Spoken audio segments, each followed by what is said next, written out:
ഇതിനെതിരായിട്ട് ഡൽഹിയിൽ ചെന്ന് സമരം ചെയ്ത എല്ലാ വിദ്യാർത്ഥികളുടെ ആളുകൾക്കും നന്മ നേരുന്നു. കാരണം നിഷ്പക്ഷമായിട്ട് സമാധാനപരമായി സമരം ചെയ്ത എല്ലാ വിദ്യാർത്ഥികൾക്കും, നല്ല വിദ്യാർത്ഥികൾക്കും അവരുടെ വിജയത്തിന് നമുക്ക് അംഗീകരിക്കുന്നു, സന്തോഷിക്കുന്നുണ്ട്. പിന്നെ ഇതിൻ്റെ പേരിൽ നീറ്റ് പരീക്ഷയുടെ പേരിൽ മറ്റു രാഷ്ട്രീയ പാർട്ടികളും മറ്റവരെല്ലാം തീവ്രവാദികളും മറ്റവരെല്ലാം ഇടപെട്ട് അവരെ കയ്യിൽ നിന്ന് പോയി. പിന്നെ അത് അങ്ങനെ അവർ മൂപ്പിച്ച് കൊണ്ടുപോയി അവരുടെ കയ്യിലേക്ക് എടുത്തു കൊടുക്കാതിരിക്കാൻ വേണ്ടിയാണ് ഈ മോദിജിയുടെ BJPയുടെ വിജയമായിട്ട് വേണം ഈ നീറ്റിൻ്റെ ഇതിനെക്കുറിച്ച് കാണും. വിദ്യാർത്ഥികളുടെ വിജയത്തോടൊപ്പം തന്നെ അവർക്ക് വിജയമാണ്. കാരണം ഇനി അത് വളർന്ന് വലുതായി തീവ്രവാദികളുടെ കയ്യിലേക്ക് ഈ സമരം പോകാതിരിക്കാൻ വേണ്ടി ഒരു പെട്ടെന്ന് ഇതിനു വേണ്ടി അംഗീകരിച്ച് വിദ്യാർത്ഥികളുടെ ആവശ്യത്തെ അംഗീകരിച്ചു കൊടുത്താണ്. നമ്മളെ വെച്ച് ഇവർ ഈ പിള്ളേർക്ക് വേണ്ടി സമരം ചെയ്ത് പിള്ളേരെ വിജയിച്ചു.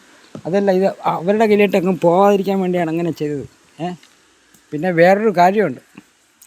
പിന്നെ ഈ നീറ്റ് പരീക്ഷയുടെ പേരിൽ രാജ്യവിരുദ്ധമായിട്ട് സംസാരിക്കുകയും പിന്നെ രാജ്യത്തിൻ്റെ പൊതുമുതലായിട്ടുള്ള മറ്റ് ബസ്സുകൾ കല്ലെറിയുകയും മറ്റേ ഹൈഡ്രജൻ ട്രെയിൻ വന്നിട്ട് പ്രധാനപ്പെട്ട ട്രെയിൻ അതിനൊക്കെ കല്ലെറിഞ്ഞത് ഈ പൊതുമുതൽ നശിപ്പിച്ചവനെല്ലാം ആ കേസൊന്നും ഒരിക്കലും പിൻവലിക്കരുത്. അവന് നഷ്ടപരിഹാരം മേടിക്കാൻ വേണം. അവന് നല്ല തക്കതായ ശിക്ഷ കൊടുക്കാൻ. രാജ്യത്തിൻ്റെ സമ്പത്തിനെ നശിപ്പിക്കാൻ തുനിയുന്നവൻ എല്ലാവരും രാജ്യദ്രോഹിയാണ്, രാജ്യവിരുദ്ധനുമാണ്. അതിനൊരിക്കലും യാതൊരു പാർട്ടിയായാലും കൊള്ളാം. നാളെ ചിലപ്പോൾ കോൺഗ്രസ് വരും. ഇപ്പോൾ കേരളത്തിലായാലും ശരി സതീശൻ ഭരിക്കുകയാണ്.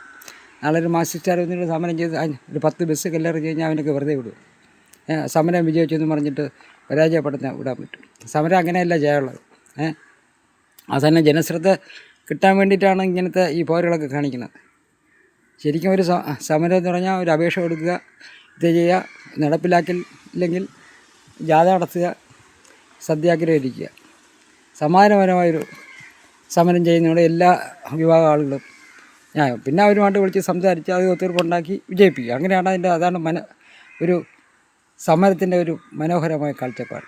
ഇത് സമരത്തിൻ്റെ പേരും പറഞ്ഞ് സമരം അവിടെ 10 പേര് കിടക്കും, 100 പേര് അവിടെ ചെന്ന് പോലീസുകാരെ അടിക്കുകയും ബസ്സിനെ കല്ലെറിയുകയും അങ്ങനെയുള്ള ക്രിമിനൽ കേസിൽ ഇടപെട്ട ആളുകൾ ഒറ്റതിനെയും വിട്ടുപോര്, എല്ലാവരും പിടിച്ച് അകത്താക്കുകയും വേണം. ഇന്ന് നഷ്ടപ്പെട്ട സംഭവത്തിൻ്റെ എറിഞ്ഞവൻ്റെ വീട്ടിൽ നിന്ന് പൈസ അതിനെ പിടിച്ച് വാങ്ങിച്ചിട്ട് ഇന്ന് നഷ്ടം കണക്കാക്കി അവൻ്റെ നിന്ന് ഓരോരുത്തരും പൈസ ഈടാക്കിയിട്ട് വേണം. അതൊരു കേസൊന്നും ഒരിക്കലും പിൻവലിക്കേണ്ട ഒരു കാര്യമില്ല. അക്രമം ചെയ്യാനാണെങ്കിൽ ആ രീതിക്ക് തന്നെ അവനെ കണക്കിലെടുത്ത് നടപടി എടുക്കണം. ഒരു തർക്കമില്ല. ഏത് പാർട്ടി വരും, നാളെ ഒരു കോൺഗ്രസ്സുകാർ വരുമായിരിക്കും.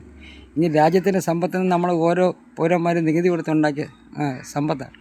അത് നശിപ്പിക്കാൻ ഒരുത്തിനും അവകാശമില്ല. എന്തിൻ്റെ പേരിലായാലും ശരി, സമരത്തിൻ്റെ പേരിലായാലും ശരി, ഏത് കാര്യം അതിനൊരിക്കലും അംഗീകരിക്കാൻ പറ്റത്തില്ല. അതിന് വേണ്ട തക്കതായ നടപടി എടുക്കുമെന്ന് പറഞ്ഞുകൊണ്ട് ഞാൻ നിർത്തുന്നു.